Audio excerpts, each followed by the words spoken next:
How to run Python in Visual Studio Code.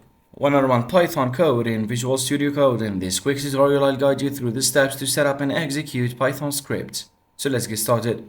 First, if you haven't already, download and install Visual Studio Code from code.visualstudio.com. It's available for Windows, macOS and Linux. Next, you need to have Python installed on your system, so download the latest version from python.org, and during installation, make sure to check the box that says Add Python to Path.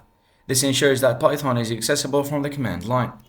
Now, open Visual Studio Code. Go to the Extensions view by clicking the Extensions icon in the activity bar or pressing Ctrl-Shift-X. Now, type Python and install the extension provided by Microsoft. This extension adds essential features like IntelliSense and debugging support for Python.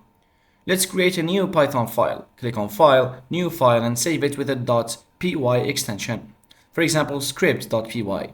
In this file, write a simple Python program like this one. Then, to ensure that Visual Studio Code uses the correct Python interpreter, press Ctrl+Shift+P to open the command palette. Type Python, select interpreter, and choose the version of Python you installed. This sets the environment for your project. Now, you can run your Python program. There are two ways to do this. Open the terminal in Visual Studio Code by going to View/Terminal and pressing Ctrl+backtick in the terminal. Type Python script.py.